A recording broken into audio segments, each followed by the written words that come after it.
Hello everyone. आज हम देखेंगे classification of directive principles. Directive principles को हमने किस तरह से क्लासिफाई किया है, तो इसके बारे में देखते हैं। सबसे पहली चीज़ कि तीन ब्रॉड कैटेगरीज हैं, थ्री ब्रॉड कैटेगरीज हैं जिसमें हमने इसको कैटेगराइज किया है। पहली कैटेगरी है सोशलिस्टिक, दूसरी है गांधीयन और तीसरी है लिबरल इंटेलेक्चुअल। तो इसमें हम देखेंगे कि सोशलिस्ट प्रिंसिपल में कौन कौन से आर्टिकल्स आते हैं और क्या क्या चीज़ें इसमें हमें देखने को मिलती हैं। फिर गांधीयन प्रिंसिपल्स में क्या क्या आते हैं, मींस जो गांधी जी के व्यूज़ थे, गांधीयन आइडियोलॉजी थी, उसको ये रिफ्लेक्ट करेगा। और लिबरलिज्म की जो भी आइडियोलॉजी होगी उसको रिप्रेजेंट करेंगे हमारी थर्ड वाला जो कैटेगरी है लिबरल इंटेलेक्चुअल प्रिंसिपल, उसमें।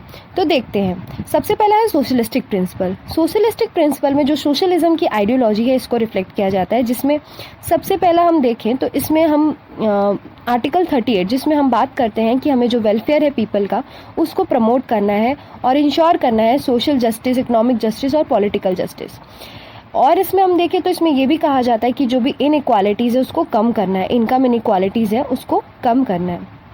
दूसरा आर्टिकल इसमें हमें आर्टिकल 39 देखने को मिल जाएगा, जिसमें हम equal pay for equal work की बात करते हैं, अच्छी लाइवलीहुड मिले सारे सिटीजन्स को, इसकी बात करते हैं, कंसंट्रेशन ना हो वेल्थ का, इसको रोक सके हम, तो इसकी बात करते हैं। तो ये सारी चीज़ें हमारी आ जाएगी आर्टिकल 39 में।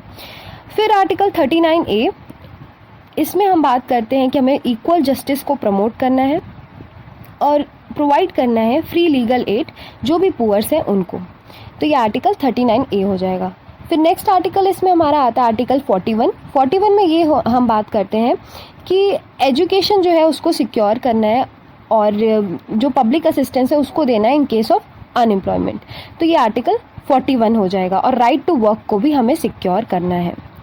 देन आर्टिकल 42 जो है उसमें हम बात करेंगे कि जो जस्ट इन ह्यूमन कंडीशन जो होती है काम की, मैटरनिटी रिलीफ जो होती है, इसको देना चाहिए आर्टिकल 42 में, ये हम देखेंगे।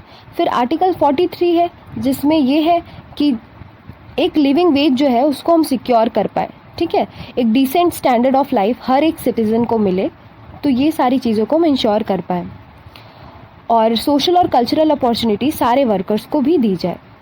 फिर 43A ये है जिसमें हम ये देखेंगे कि जो पार्टिसिपेशन होता है वर्कर्स का, उसमें हम कुछ स्टेप्स लें कि इसको सिक्योर करें पार्टिसिपेशन ऑफ वर्कर्स को मैनेजमेंट ऑफ इंडस्ट्रीज़ में। तो ये आर्टिकल 43A था। फिर 47 जो इसका लास्ट आर्टिकल है जिसमें हम न्यूट्रिशन के लेवल को बढ़ाने की बात करते हैं और जो स्टैंडर्ड ऑफ लिविंग है पीपल की उसको भी इम्प्रूव किया जाए, पब्लिक हेल्थ को भी अच्छा किया जाए, इम्प्रूव किया जाए। तो ये हमारा सोशलिस्टिक प्रिंसिपल ख़त्म हुआ।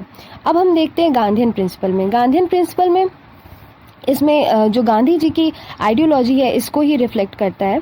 इसमें सबसे पहला आर्टिकल हमारा ये आ जाएगा आर्टिकल 40 में हमारी बात ये होती है कि हमें ऑर्गेनाइज करना है विलेज पंचायत को। विलेज पंचायत की बात आर्टिकल 40 में होती है।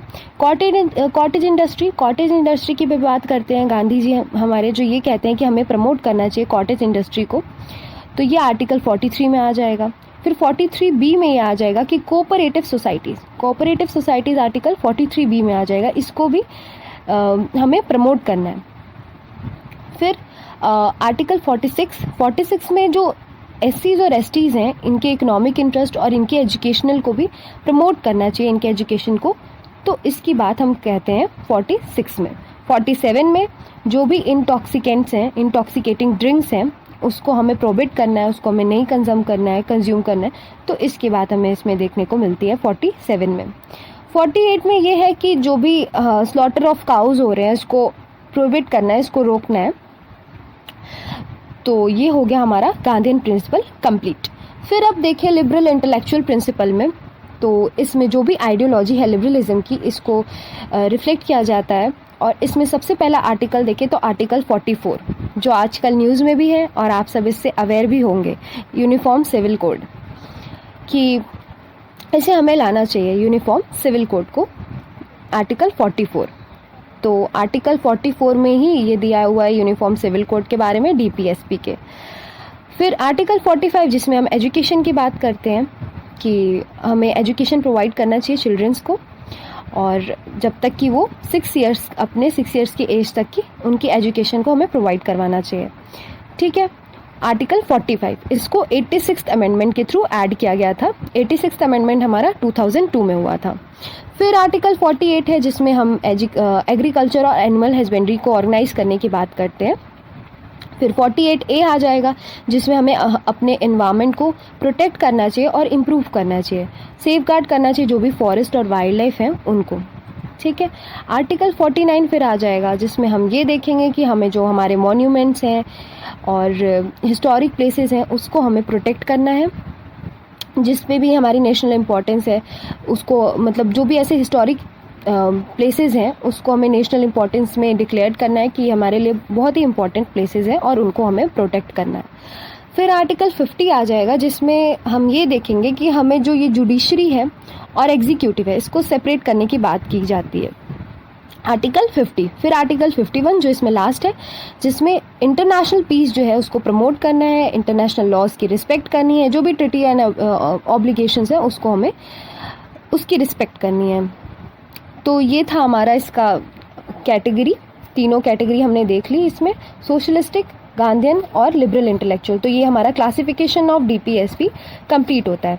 बात ये है ना कि ये जो हम इसको डीपीएसपी क्या होते हैं कि हम इसमें दिक्कत कहाँ आती है कि हम इसको फॉलो क्यों नहीं कर पाते हैं। तो फाइनेंशियल प्रॉब्लम्स हो सकते हैं किसी भी स्टेट्स की, जैसे कि अगर वो सेल्फ सफिशिएंट नहीं है तो उसको ये सारी चीज़ें फॉलो करने में, ये सारी चीज़ें अपने यहाँ लाने में थोड़ी प्रॉब्लम फेस होगी।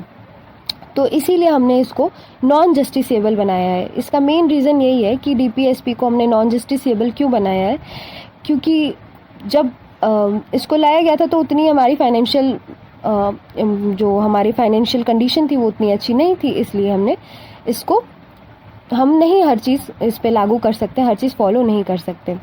दूसरी चीज़, वास्ट डाइवर्सिटी भी देखने को मिलती है, बैकवर्डनेस भी कंट्री में थी, तो इस वजह से भी, और उस टाइम पे हम तुरंत इंडिपेंडेंट हुए थे, तो ये सारी चीज़ें फॉलो करना इज़ नॉट पॉसिबल। तो ये इस वजह से हम इसको कह सकते हैं कि डीपीएसपी को हमने नॉन जस्टिसेबल बनाया है।